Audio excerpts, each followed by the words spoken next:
Estamos en Curitiba, Brasil. Vamos a entrevistar a Lula da Silva. Somos el primer medio argentino que luego de 6 meses de gestión ha conseguido esta entrevista exclusiva. Hoy es 11 de septiembre del 2019 y el presidente Lula da Silva lleva detenidos 522 días y está detenido precisamente en lo que es este bloque de cemento, la cárcel de Curitiba, donde se alojan 20 presos, 20 detenidos, que son transitorios. El único preso detenido acá en Curitiba en forma permanente es el expresidente.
Presidente, una alegría verlo y traerle el saludo de los argentinos que tienen mucha expectativa de poder conocer su mirada sobre la situación actual de nuestro país, de Brasil y América Latina. Le queríamos preguntar qué impacto piensa que va a tener el triunfo de Alberto Fernández y Cristina Kirchner en la política doméstica de Brasil. Olha, eu penso que o impacto mais desejável é que o povo argentino recupere o direito de ser feliz.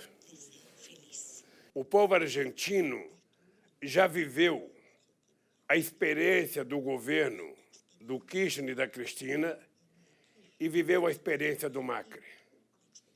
É impressionante como, em pouco tempo, o Macri conseguiu destruir a Argentina. É impressionante. Estou fora do governo há quase 10 anos, que foi o melhor período de Argentina e de Brasil. Portanto, o Brasil, ao invés de ter um presidente que fala asneira contra a Argentina, o Brasil deveria saber que a Argentina é o país mais importante na relação com o Brasil em toda a América do Sul e que o Brasil deve tratar a Argentina como parceiro, como aliado e não como inimigo.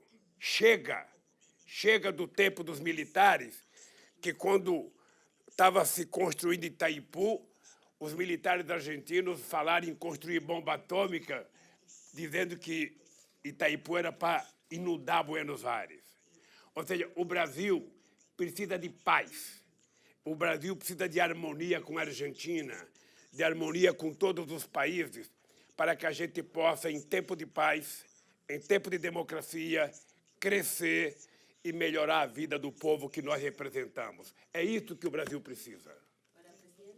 E por isso, a vitória de Fernandes significa a possibilidade de melhorar muito a relação Brasil e Argentina.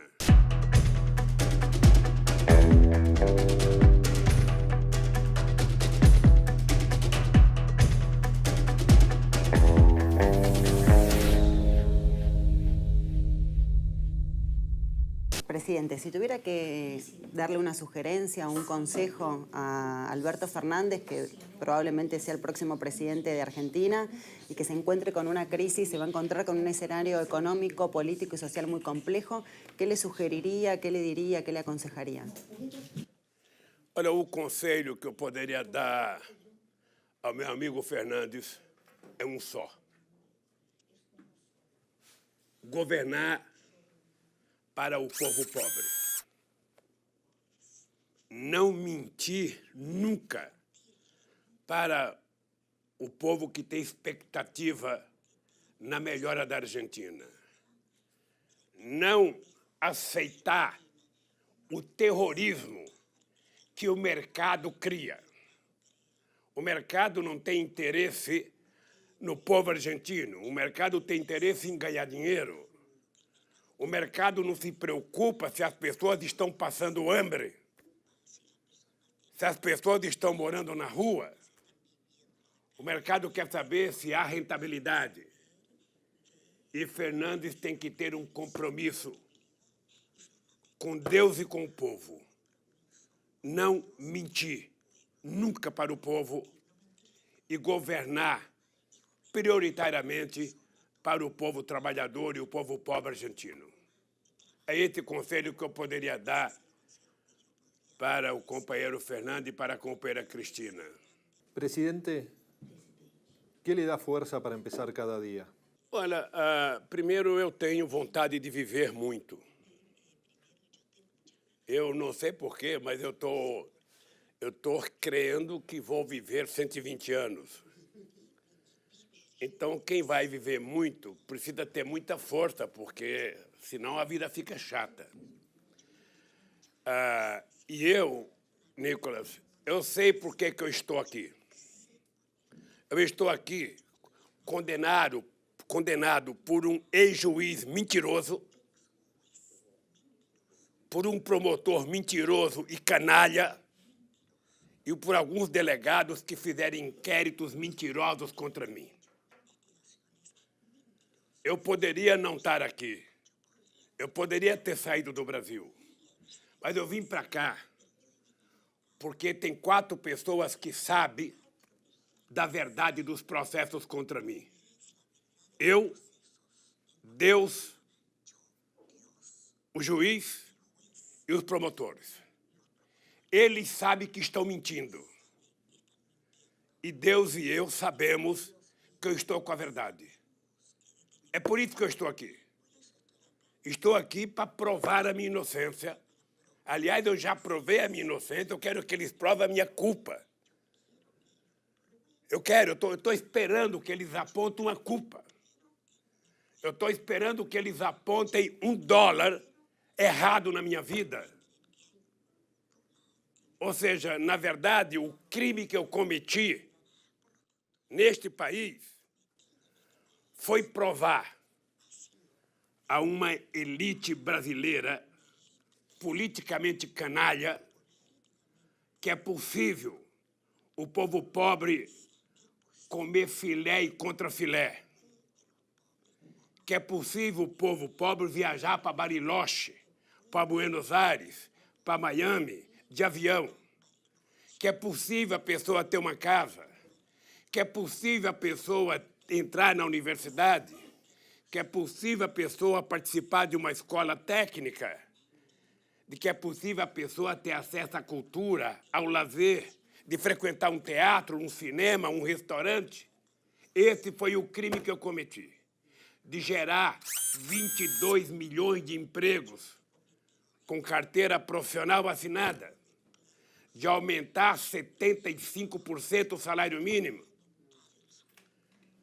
de disponibilizar 52 milhões de hectares de terra para fazer reforma agrária, de fazer o maior programa habitacional da história do país e de fazer amizade com todos os países da América do Sul.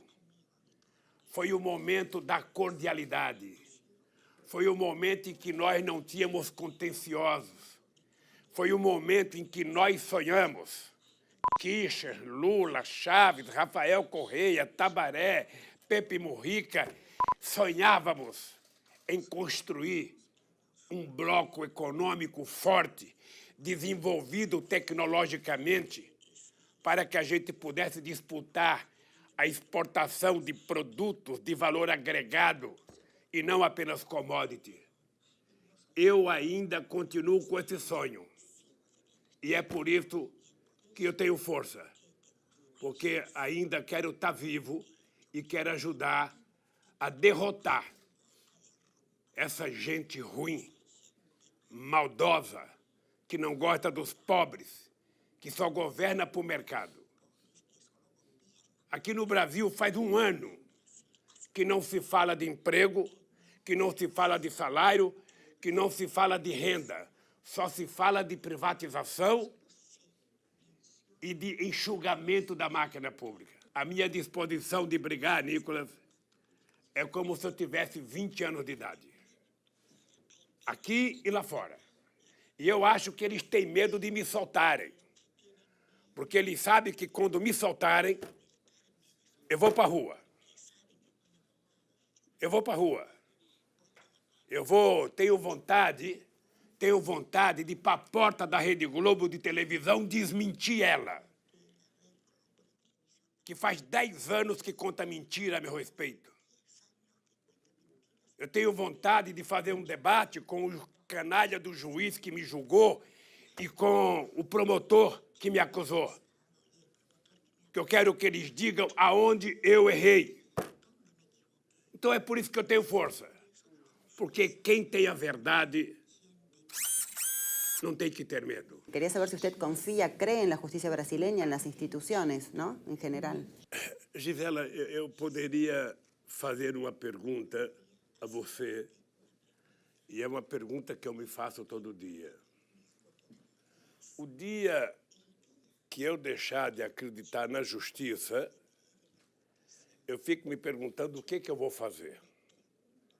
Não é porque um juiz foi canalha, não é porque um promotor foi canalha, que você tem que julgar toda a justiça por conta do erro. O problema é que eu estou aguardando com muita tranquilidade a Suprema Corte tomar uma decisão.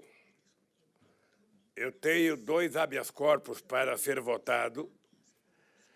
Há uma pressão muito grande da imprensa brasileira, sobretudo da Rede Globo de televisão, para que o Lula não saia da cadeia, porque o grande problema da Operação Lava Jato é que ela deixou de ser uma operação de apuração da corrupção para virar um partido político. Ou seja, há um pacto entre os meios de comunicação e a Lava Jato. Então, toda mentira que a Lava Jato conta se torna verdade na imprensa brasileira, nas 3 revistas nacionais, nos grandes jornais. A Lava Jato tinha jornalista em cada jornal, em cada revista, que recebia preferencialmente as informações antes dos advogados de defesa. E ainda continua. Você deve estar acompanhando, lá na Argentina, a divulgação do blog Intercept, que descobriu a podridão da Lava Jato. Para a grande imprensa brasileira, não existe a Intercept. Nenhuma denúncia feita pelo Glenn é divulgada pela grande imprensa. Domingo agora houve uma denúncia muito séria das mentiras dos procuradores, do delegado de polícia e do juiz Moro com relação ao fato de eu aceitar ser ministro da Dilma. A mentira é a coisa mais grave até agora e a Rede Globo de televisão não disse nada. A Record não disse nada. O SBT não disse nada. Ou seja, a imprensa não consegue se desvincular da Lava Jato. Porque na hora que o Lula for solto, uma parte da Lava Jato estará desmoralizada. Porque até agora só contaram mentira contra mim. Só contaram mentira. E eu estou com muita sede de vontade de, em liberdade, desmoralizar essa gente. Presidente, la mentira repetida y amplificada termina transformándose en estas sociedades en una verdad, que termina condicionando a la sociedad y su voluntad democrática. Uno lo ve en lo que fue el no a la paz en Colombia, el Brexit y la propia apertura del Brasil al neofascismo con Bolsonaro. ¿Cómo se enfrenta a eso? Não, e a eleição do Trump, que parece que é uma espécie de simbolismo, sabe, da chamada Primavera Árabe. Eu não sei se você tem noção, a Primavera Árabe começou no Egito, sabe, derrubaram o presidente que deveria cair mesmo, porque era um ditador, elegeram Morsi, e aí, com pouco tempo, tiraram o Morsi, e quem está governando? Uma junta militar. E não tem mais protesto. Não tem mais protesto. Ou seja, nos Estados Unidos, parece que muita gente que vota nos democratas também em protesto não foi votar. E ganhou o Trump. Aqui no Brasil, nem o Bolsonaro acreditava que ele pudesse ganhar as eleições. Eles tinham certeza que, se eu fosse candidato, eu ganharia as eleições na primeira volta. Então, o que eles fizeram? Eles me prenderam. E me proibiram de ser candidato. Aliás, nem me deixaram votar. Porque agora o golpe militar não precisa mais matar. Não precisa mais militares. Segundo a teoria do lawfare, é utilizar a justiça. A justiça e a imprensa. O Moro construiu um pacto com a imprensa. A imprensa, ela condena as pessoas antes do julgamento. A pessoa não vai mais num restaurante, a pessoa não sai mais de casa, a pessoa, sabe, o filho é perseguido na escola. É por isso que eu resolvi resistir. Por isso é que eu desafio cada juiz, cada promotor, cada delegado. Apresentem uma denúncia verídica contra mim.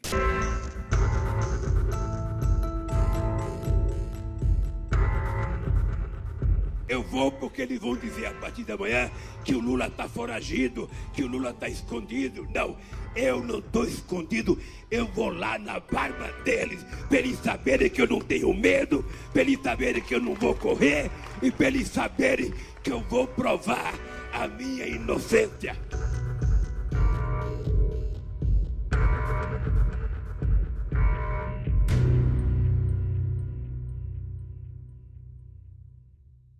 Pero ¿cómo se desarma esa estructura entre los medios, la justicia? ¿Cómo se desanda ese camino? Eu duvido que tenha no Brasil um presidente que defenda mais a liberdade de imprensa do que eu.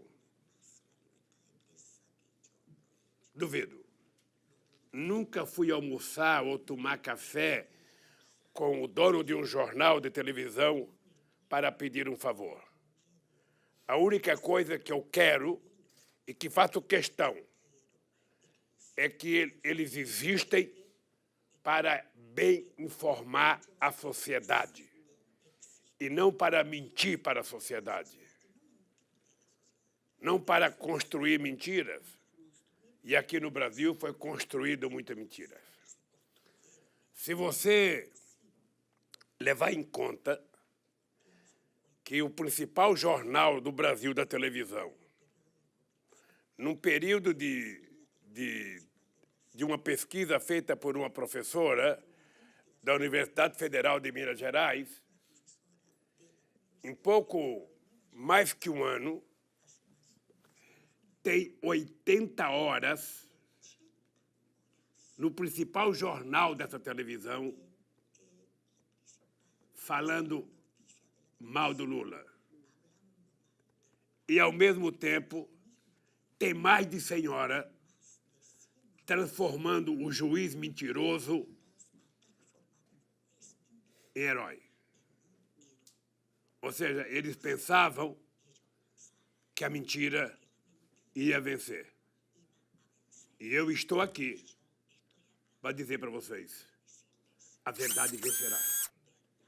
Custe o que custar. Demore quanto tempo demorar.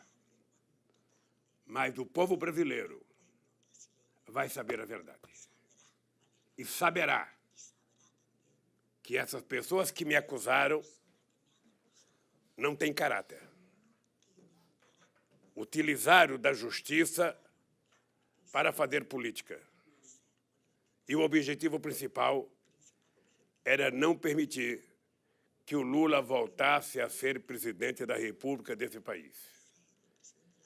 E que o PT não possa mais ganhar as eleições. O povo argentino, durante muito tempo, foi induzido pelos meios de comunicação a odiar Cristina, a odiar Kirchner, a odiar a democracia. Aqui no Brasil foi o mesmo. Aqui, a negação da política era transmitida 24 horas por dia pelos meios de comunicação. E o presidente eleito aqui, sabe, ele foi eleito com o apoio da elite brasileira e da imprensa brasileira, tentando destruir o PT.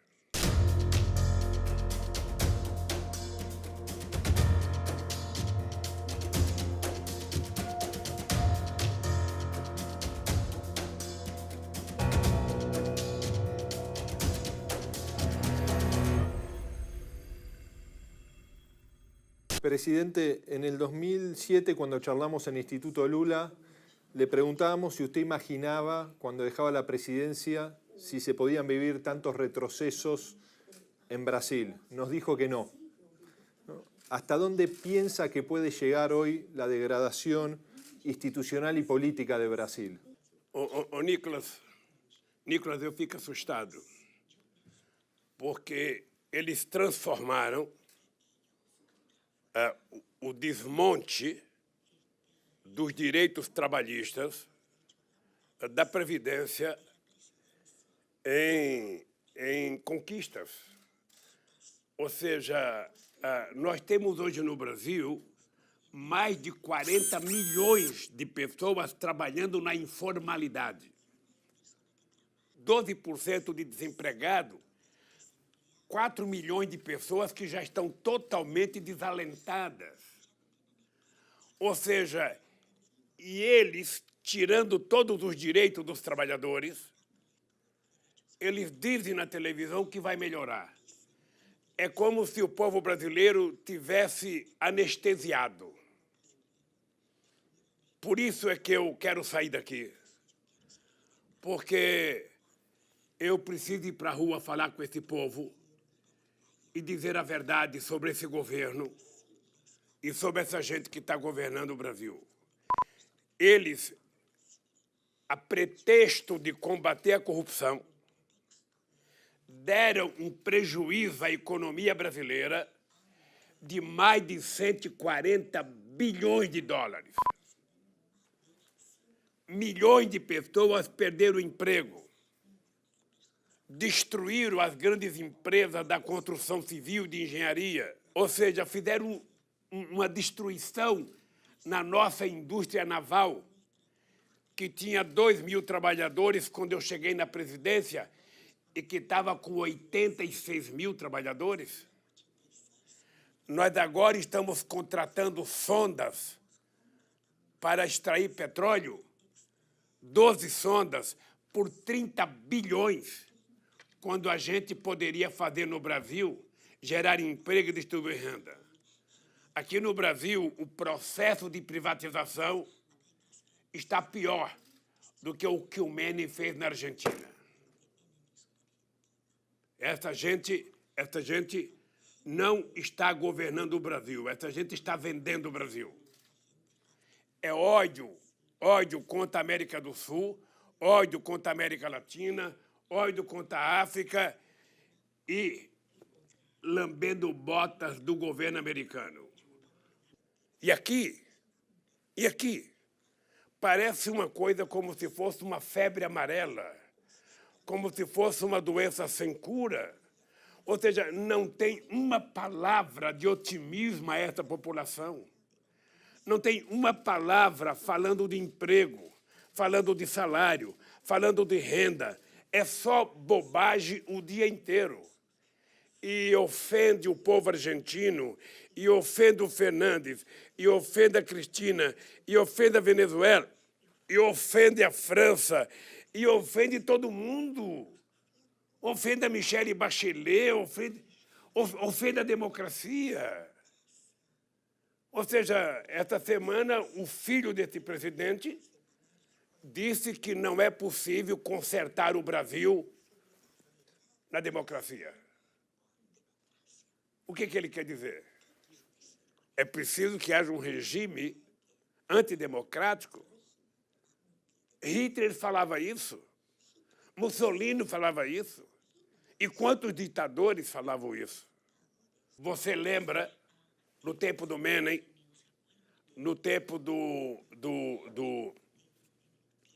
ministro da Economia, Cavallo, que vivia em Washington bajulando o governo americano e a Argentina caindo. No Brasil era Fernando Henrique Cardoso e Malan. Ou seja, quando nós resolvemos não menosprezar os Estados Unidos, tratar com respeito os Estados Unidos, mas tratar com muito mais respeito e com prioridade os nossos parceiros. O Brasil, para o Brasil estar bem, a Argentina tem que estar bem, o Uruguai tem que estar bem, o Paraguai tem que estar bem, o Equador, a Colômbia, o Peru, o Chile, todos os países têm que estar bem, porque quando todos estiverem melhor, será melhor para todo o povo da América Latina. Porque pobreza não permite distribuição. O que permite distribuição é riqueza, é conhecimento. E é por isso que nós tratamos com muito carinho a nossa integração com a América do Sul e com a América Latina.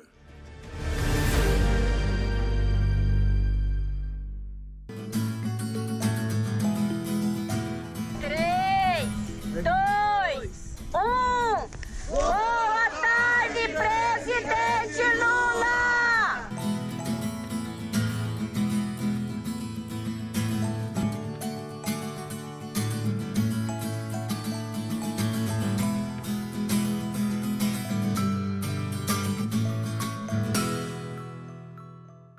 Presidente, quería saber un poco más de cómo es lo cotidiano desde el tiempo que lleva detenido, cómo es. Sabemos que está mucho tiempo solo, que nos decían que está 22 horas solo por día, más o menos. ¿Cómo es ese tiempo solo? ¿Cómo es un día? ¿Qué hace? ¿Cómo son los días? ¿Cómo pasan los días acá? Eu passo o dia talvez melhor do que Pepe Mujica, quando estava na solitária, lá no Uruguai. Eu estou numa solitária,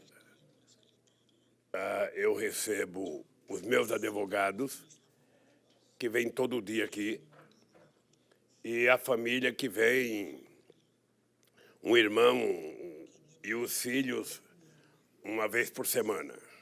Tá? Então, eu assisto muito pendrive,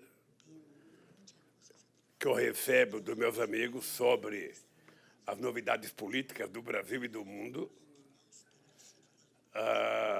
Eu, embora não esteja presente, eu participo das reuniões que acontecem no Brasil inteiro, que o PT participa, que a CUT participa.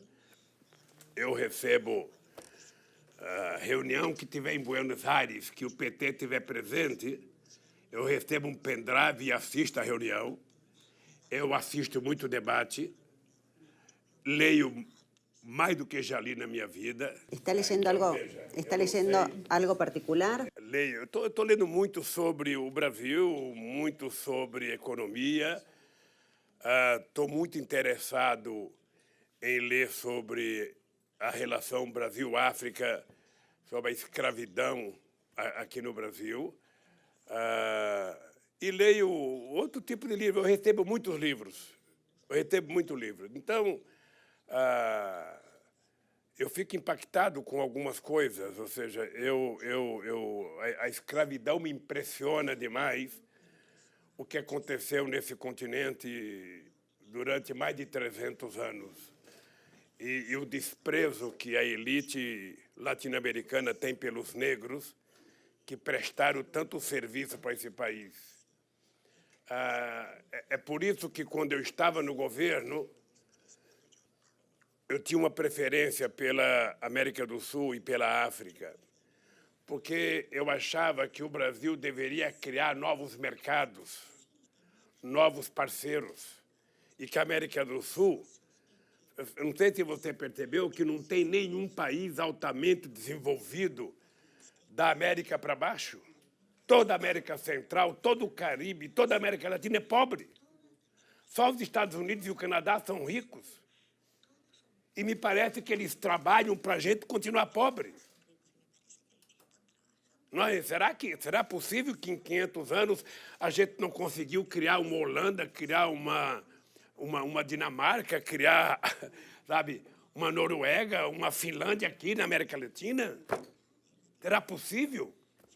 Ou seja, porque há um trabalho de não permitir que na América Latina tenha nenhum governo progressista que trabalhe a ascensão do povo pobre. Na verdade, eles não têm interesse. Durante quantas centenas de anos, a teoria na América Latina era que o Brasil era inimigo de todos os países fronteiriços, sabe? Que era preciso ter medo do Brasil. Eu lembro que, quando eu cheguei no governo, muita gente tratava o argentino como se fosse uma questão de piada, sabe? E eu achava que nós tínhamos que respeitar, parar de contar xiste sobre o povo argentino e tratar com respeito. E acho que nós conseguimos. Eu tenho saudade da relação que nós tínhamos com Kirchner y con Cristina. Presidente, Marco Aurelio García solía decir que no se tuvo la capacidad por momentos de acelerar la marcha de las transformaciones. Viendo el presente que hoy tiene Brasil, ¿en qué se debería haber avanzado más? ¿Qué se debería haber hecho distinto para no llegar a esta realidad? Muita coisa. Muita coisa. Muita coisa. Sabe o que acontece, Nicolas? Nós somos resultado da nossa formação política e formação cultural. Houve séculos de desconfiança entre nós. E você não consegue, em poucos anos, sabe, mudar, sabe, a cabeça das pessoas. O Brasil tem muito mais gente estudando, sabe, na Europa do que na Argentina. Os nossos convênios entre universidades deveriam ser muito mais ricos entre Brasil e Argentina e os países da América do Sul. A Argentina tem uma tradição universitária muito grande, sabe? O Brasil não tinha ainda a primeira universidade, a Argentina já tinha feito a sua primeira reforma universitária. Então, a gente atrasou um pouco. A gente não criou o Banco do Sul que a gente queria criar. A gente poderia ter criado mais instituições multilaterais entre nós para dificultar que qualquer governo pudesse mudar as coisas, como eles estão mudando agora. A relação entre Estados, ela não tem que depender dos governos. Sabe, a relação de Estado é uma coisa muito sólida. Pode ser governo de direita, de centro, de esquerda. A relação entre dois Estados ela tem que ser perene. duradoura. Sabe? Então, eu acho que nós não conseguimos fazer isso. Nós não conseguimos fazer isso. Construímos uma belíssima amizade. Eu não esqueço nunca, o Chaves me dizia que quando ele era professor na Academia Militar, a aula dele era para falar mal do Brasil,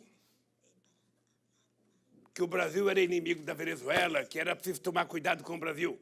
Quem é que orientava? Era orientação americana. E assim valeu para todos os países da América Latina. Então, eu acho que se a gente pudesse voltar no tempo, e não é possível, eu acho que a gente ia fazer muito mais do que fizemos. Muito mais. Não ficar cedendo a pressões mesquinhas de grupos econômicos, mas ceder apenas à pressão dos interesses populares de cada cidadão da Argentina, do Brasil, da Colômbia, do Equador, sabe? Nós poderíamos ter feito mais. ¿En qué siente que se equivocó, si tuviera que hacer una autocrítica de su gestión y qué repararía de eso? Olha, deixa te dizer uma coisa. Você sabe que aqui no Brasil tem uma coisa que virou moda. Todo mundo quer que o PT faça autocrítica. É impressionante. É impressionante. Eles governaram durante 500 anos. O PT governou apenas durante 13 anos. O PT sozinho fez mais do que eles. Só para você ter ideia, em 8 anos de governo, eu fui o presidente que mais fez universidade na história do Brasil. Nós colocamos nas universidades, em 12 anos, mais alunos do que eles colocaram em um século. Então, se eu tivesse que fazer uma autocrítica, eu ia me olhar no espelho e iria dizer a mim mesmo: Lula, por que você não fez mais? Por que não melhorou mais o salário do povo? Por que não fez mais universidade? Por que não gerou mais emprego? Sabe? Por que não fez mais assentamento da reforma agrária? Era essa a autocrítica que eu ia fazer. Fazer mais. Cada vez mais. Porque somente assim é que nós iremos criar um povo com padrão de vida decente.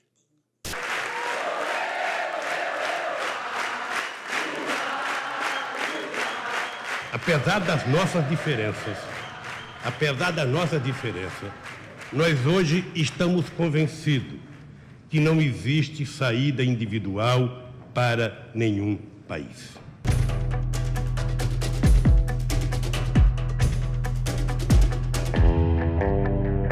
Aquele presidente do Sindicato dos Metalúrgicos pudesse chegar à presidência da República desse país. Parecia um sonho inatingível. Parecia uma coisa impossível, porque a política no Brasil era feita para doutores.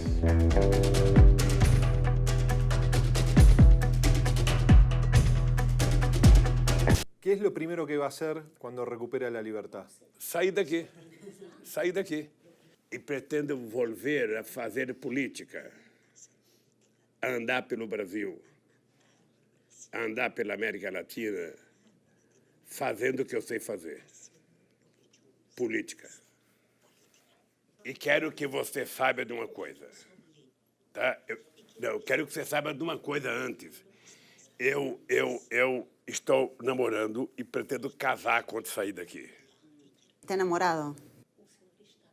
Estou? Estou. Engraçado. Estou com 73 anos, vou fazer 74, e estou como se fosse um menino de 20 anos.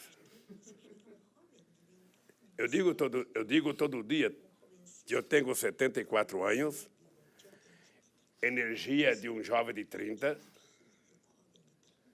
e vontade de casar de um jovem de 20.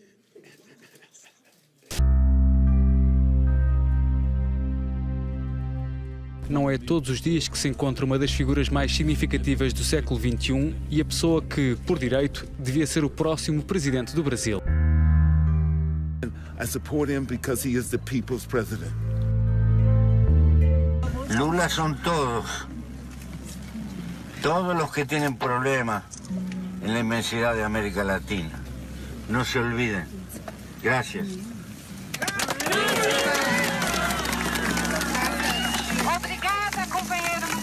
¿Quiénes le gustaría que lo venga a visitar que todavía no haya venido a verlo? Você sabe que é difícil dizer quem que eu gostaria, porque a visita a um preso político não tem convite. O preso não faz uma lista de convidados como se fosse num casamento. Ou seja, aqui as pessoas vêm porque querem vir. Eu te confesso que eu fiquei muito feliz, mas muito feliz com a visita do Fernandes. La detención de Lula, además, es una mácula al Estado de Derecho. A mí me preocupa enormemente que estas cosas ocurran en nuestro continente.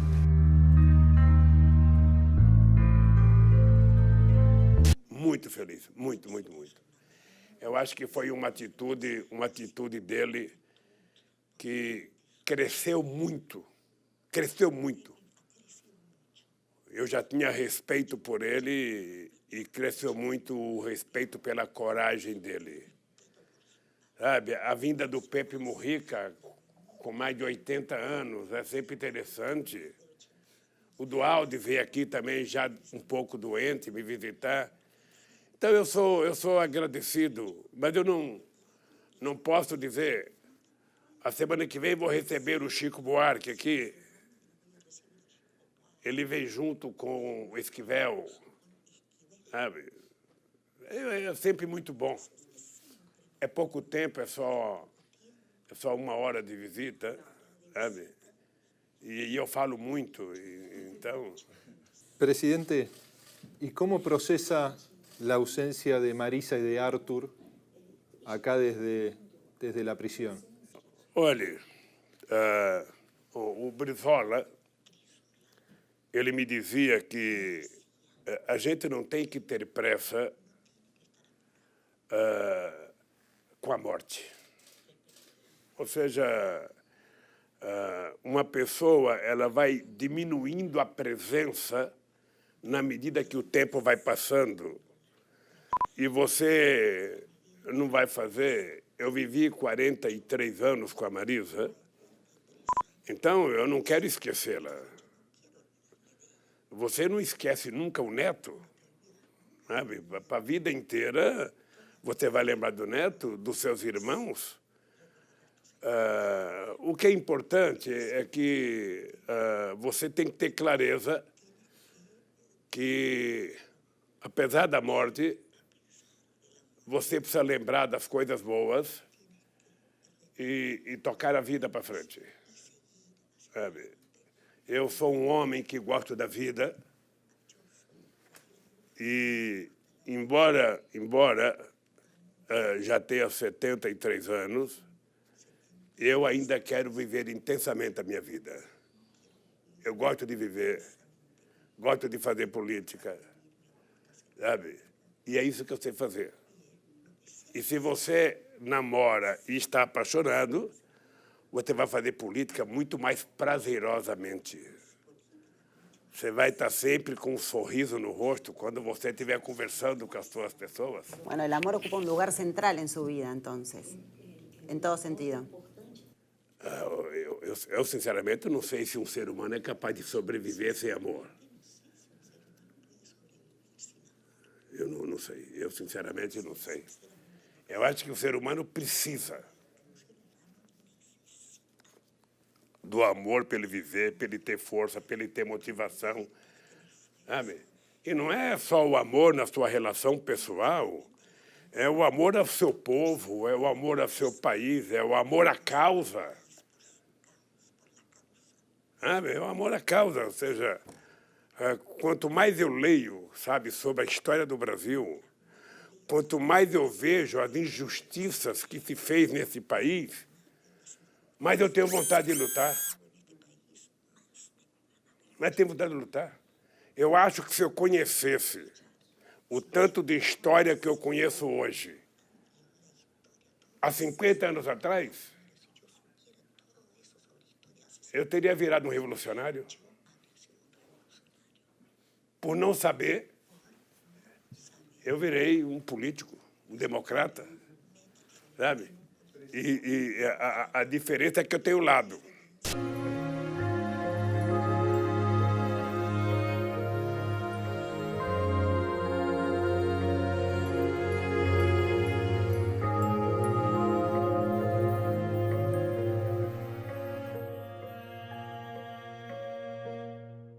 Presidente, ¿y se ve nuevamente en el Palacio de Plano Alto? Olha, essa pergunta só Deus pode responder.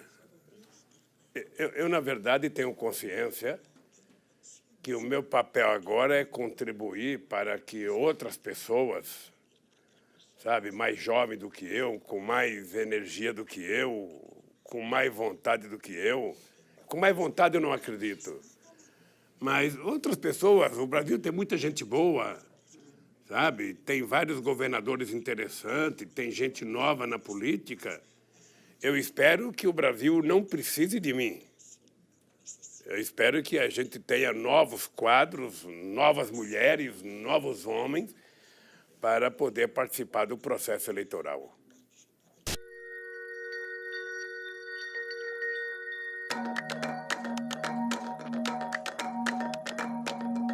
Presidente, ¿qué mensaje le daría al pueblo argentino y a los latinoamericanos como despedida de esta entrevista?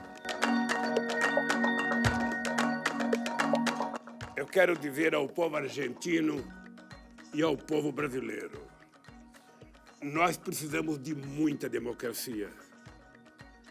E em democracia, as instituições que garantem o funcionamento do Estado têm que ser sérias. Têm que ser compostos por homens e mulheres responsáveis. E que quanto mais democracia, quanto mais paz, mais a Argentina vai crescer, mais o Brasil vai crescer e mais o povo vai melhorar de vida. O povo não quer muito. O povo não quer muito. O povo quer tomar café de manhã, almoçar e jantar todo dia. O povo quer ter o direito de ter uma casa para morar. O povo quer ter o direito de poder, uma vez por mês, ir num restaurante e levar sua família para comer. O povo quer que o seu time de futebol ganhe todos os jogos no domingo. E o povo quer tomar uma cervejinha no final de semana, comer um churrasco. É só isso que o povo quer. O povo quer viver dignamente, quer ser respeitado. Sabe? O povo quer ter acesso à cultura, à saúde. É isso. E está na Constituição argentina, está na Constituição brasileira. Os governantes que não permitem que a Constituição seja cumprida deveriam ser presos e não piorar a situação do povo. Por isso, eu peço a Deus que proteja o povo argentino e que permita que eles conquistem o direito de viver melhor nas próximas eleições. Eu agora quero receber vocês fora daqui. Así será, presidente. Recién terminamos la entrevista con el presidente Lula. 1 hora pudimos estar dialogando con él y nos encontramos con un Lula súper íntegro, con mucha fuerza, mirando hacia adelante y con un desafío hacia el futuro. Un desafío de enfrentar estas mentiras que, amplificadas, multiplicadas por los medios de comunicación, se transforman en pseudos verdades que hackean muchas veces la voluntad de nuestras sociedades. El desafío para el futuro, para Brasil, para la Argentina, para la región. ¿Cómo se desarticula este mecanismo que instala las mentiras como verdades? Desde los medios de comunicación y con la complicidad del Poder Judicial. Un futuro incierto, con esperanza y en disputa.